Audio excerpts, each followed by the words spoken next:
சுதந்திர தின விழாவை முன்னிட்டு இந்தியா முழுவதும் உச்சக்கட்ட பாதுகாப்பு பலப்படுத்தப்பட்டுள்ளது. சென்னையில் 5 அடுக்கு பாதுகாப்பு போடப்பட்டுள்ளது. ஆகஸ்ட் 15ஆம் தேதியான வியாழனன்று நாடு முழுவதும் சுதந்திர தின விழா கோலாகலமாக கொண்டாடப்படுகிறது.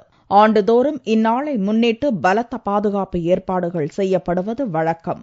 ஆனால் இந்த ஆண்டு வழக்கத்தை விட கூடுதலாக போலீசார் உஷார்படுத்தப்பட்டுள்ளனர்.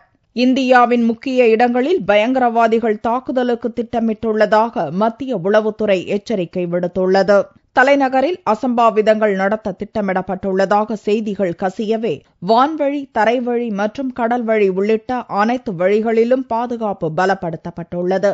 குஜராத் மாநில கடலோர எல்லை பாதுகாப்பு பணிகளில் கடற்படை வீரர்கள் தீவிர ரோந்து பணியில் ஈடுபட்டுள்ளனர்.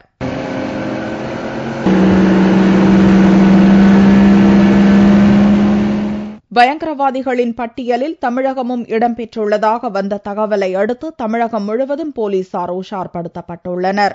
சுதந்திர தின விழா நடைபெறும் தமிழக தலைமைச் செயலக பகுதிகளில் 5 அடுக்கு போலீஸ் பாதுகாப்பு போடப்பட்டுள்ளது.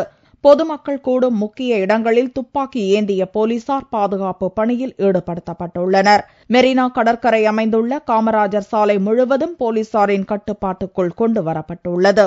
சென்னை சென்ட்ரல், எழும்பூர் ரயில் நிலையங்களில் குண்டு செயலிழக்கச் செய்யும் நிபுணர்கள் ரயில் பெட்டிகள், நடைமேடை, தண்டவாளங்களில் தீவிர சோதனை நடத்தி வருகின்றனர். பயணிகள் அனைவரும் தீவிர பரிசோதனைக்கு பிறகே அனுமதிக்கப்படுகின்றனர். மத்திய உளவுத்துறை எச்சரிக்கையில் கோவை மாவட்டமும் இடம்பெற்றுள்ளது. இதனால் கோவை முழுக்க பாதுகாப்பு பலப்படுத்தப்பட்டுள்ளது. ரயில் நிலையங்களில் கடுமையான சோதனைக்கு பின்னரே பயணிகள் அனுமதிக்கப்படுகின்றனர். ஸ்கேனர் மட்டுமின்றி கூடுதலாக மோப்ப நாய்களும் பாதுகாப்பு பணியில் ஈடுபடுத்தப்பட்டுள்ளன. இந்நிலையில் சுதந்திர தின விழா கொண்டாட்டங்களும் களை கட்ட ஆரம்பித்துள்ளன.